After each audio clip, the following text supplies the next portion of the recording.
have a good trip here. You guys are sticking with us through the Israel, right?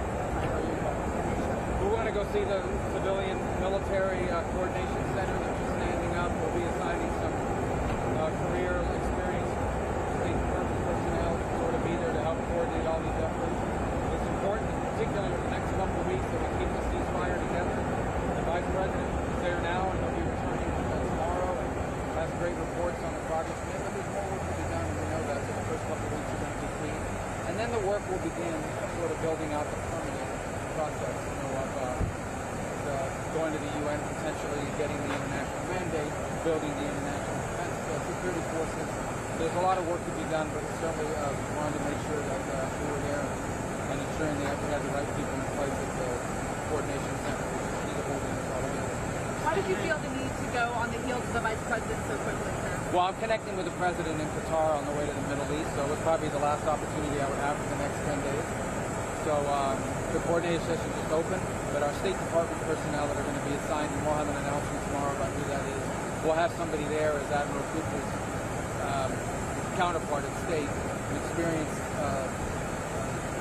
career Foreign Service officer that's highly regarded, and we'll be there tomorrow, the next day on Friday to launch that. And I also want to personally meet with the people that are at the center, get a real sense of how it's working. So we think it's important for the first 7 to 10 days until the next week that we had senior level administration officials on the ground working to make sure that it's all coming together. So obviously Steve and Jared have been there for most of the week. They've now moved to some other countries that we're meeting with in the region. The Vice President will be there tomorrow, and I'll have a chance to be there. But this is a big priority. This is a historic peace deal the President's come delivered on, and now we have to make sure that it continues and we continue to build upon it. This is just the first phase. There are multiple phases to this, and they all have to be successful for us to achieve what we want. With the make of the Israeli Parliament moving forward on potential annexation of the West Bank, right? Well, that's a vote in there. Yeah, that's a vote in the Knesset. But obviously, I think the President's made sure that's not something we can support on right now. I do think understand the President is going to please do this. The democracies are going to have their votes, people are going to take these positions. But at this time, it's something that we, especially we don't really think might be trying to pull out. And are you concerned with moves like that in the Knesset, but also like settlers on the ground in the West Bank? I think it's all going to, I think it's all going to work out. Ultimately, there are a lot of. If this is a complex part of the world, I think every day is going to bring opportunities, and it's also going to bring some challenges. And we're dealing with decades and decades of this stuff.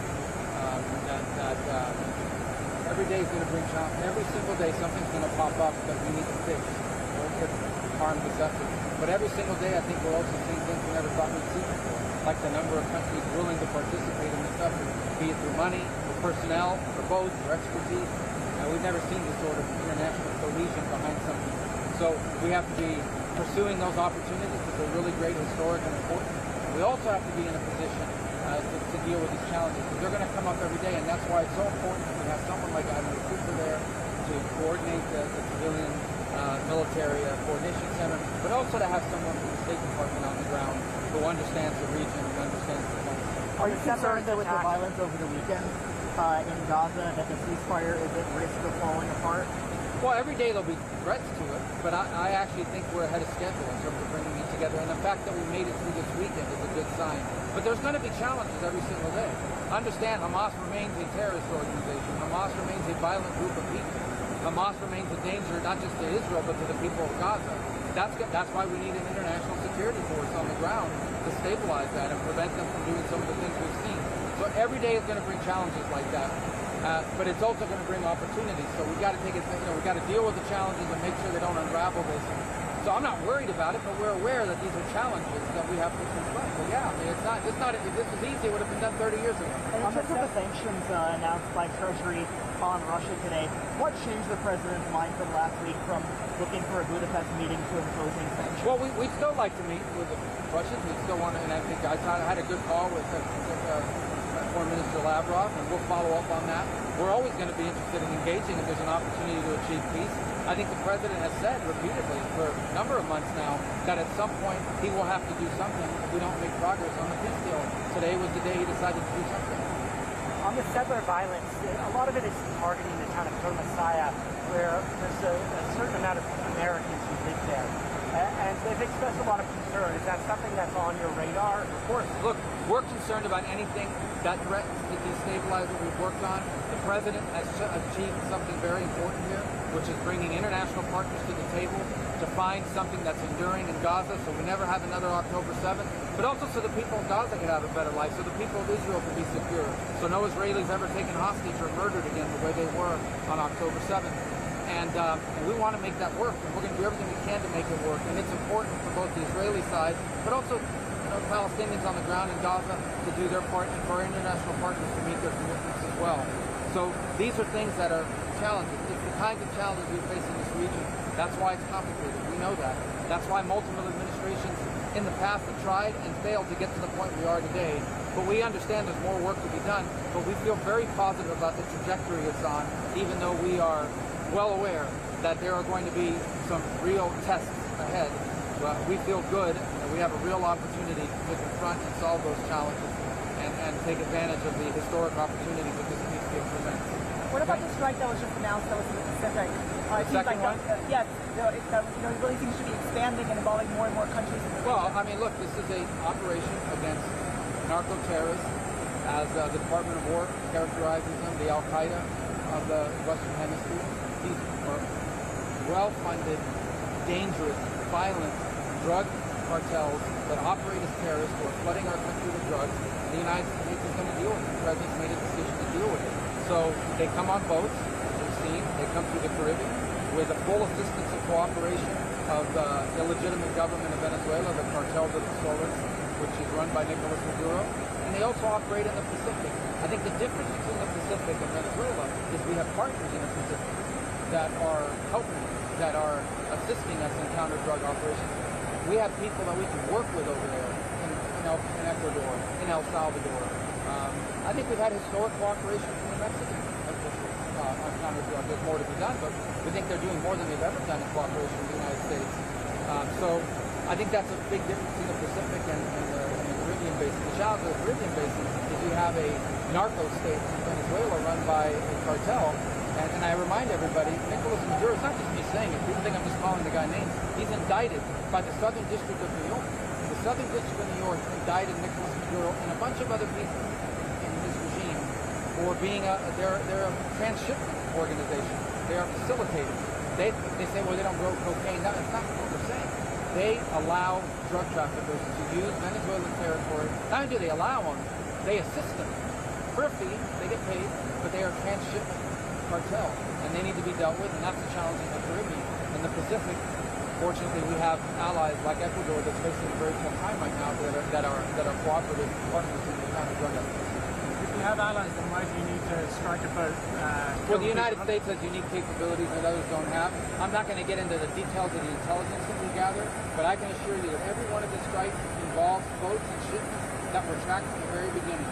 From the moment these things were put together, the moment they were coordinated, we know where they're headed, we know where their drop-off points are, we know what organizations they're involved in.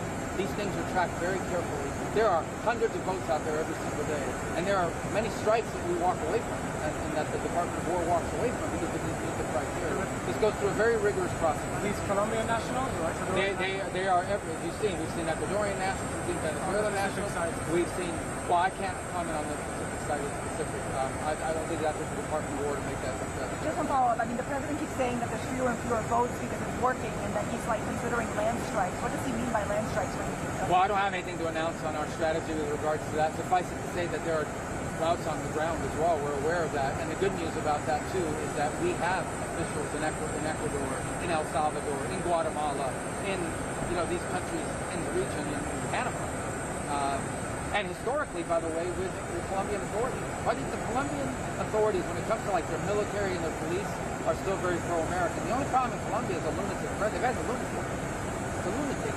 And he's not well. And everybody knows he's very unpopular in Colombia. I don't know if you saw today, the Colombian Congress voted, I think it was 72 to 20, to designate the Venezuelan regime as a narco-terrorist organization. So it just shows you, it's unfortunate that people of Colombia have to deal with this guy until May of next year. But nonetheless, I don't have any news for you on exactly what our strategy is going to be. We wouldn't announce that on the ground, but I can tell you we have partners on the ground that are very capable and cooperative. That from Mexico on to Central America, and said, the president's very serious about knocking out these narco-terrorists, the Al-Qaeda of the Western Hemisphere. So many, on the Middle East, the envoys have gone to other Gulf nations. There's some progress. They were in Saudi Arabia and in Qatar over the last Is there some progress on getting together an international force? Sure, we're making progress on that, and it's a combination of things. Putting together a force like that requires a lot of work. It's not just people willing, it's not just countries willing to offer forces. You got to have life support. Where are they going to live? How are they going to get there? How are they going to say what is their mandate? How is that force going to be commanded? What are they allowed to do? What are they not allowed to do? All of that work is happening, which is why they have the civilian military structure set up to coordinate all of these things. And it'll involve, potentially, we're going to need, some of these countries are going to require an international mandate in order to be able to send forces abroad. But we have been very pleased at the number of countries that have offered to train police officers, that have offered to send forces, that have offered to send money, that have offered other expertise. And we're working through all of that now, and that's why I wanted important for me to go see this center on Friday to make sure we have the right pieces in place to continue to execute on it. What aspects do you see as running ahead of schedule? You mentioned the some aspect of the peace plan, of the ceasefire ahead of schedule. I just think the amount, one thing is for countries to sign onto a paper and say, yeah, we're willing to help, we'll be involved. I think we're seeing specific pledges now. And I think both Jared and Steve had very positive meetings in both Saudi Arabia, in Qatar, and in the UAE, which I think we're going to UAE. We have very positive meetings with all of our partners in the region about what they're willing to contribute, and countries outside the region as well. We're not ready to announce this, but countries outside the region, including majority Muslim countries outside the region, that are prepared to offer things that you really wouldn't have thought they've never done before. Are you planning with meeting any of the Palestinian leadership? I'm not sure yet what our agenda is. I think we do have some communications happening with civilian military. There's some presence there, and that's one of the things look, as we build this thing out, we most certainly will have, we'd like to see civil authorities, Palestinian civil authorities in Gaza eventually. That's what we're aiming for. We'd like to see Palestinian police forces in Gaza that are not Hamas, and that are going to do a good job. But those still have to be trained and equipped. So absolutely, I don't know if it's part of this trip or another trip, but that is part of the plan that's been outlined and everyone's agreed to. Obviously, it's going to take some time. You don't just hire people, police officers, you got to vet them, you got to train them, you have to make sure that the infrastructure is in place. And this thing's only 7-8 days old, so there's a lot of work to be done, but we're really committed to making sure we see this through. Are you concerned about Hamas' repression of Gazans and reprisals yeah, it's horrifying. against Gazans? I think we've seen what they've done. They've gone out, they've gone after, they've tried to make sure that everybody knows that people see that they're in charge, and they did it with brutal force.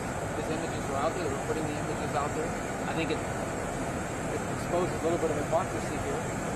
There are plenty of countries and people all over the world going crazy and condemning Israel, but where are they now condemning Hamas for the violence that's being committed against Palestinians by Hamas? So that said, it's revealing, but we already knew that about Hamas, and I think every time you see these videos of people being executed or having their legs broken with a lead pipe, it reminds you why Hamas can never be in charge of Gaza and why we need an alternative for Hamas, where there'll never be peace and the people of Gaza will never have a better future as long as Hamas is in charge. Okay, let's go. Thank you.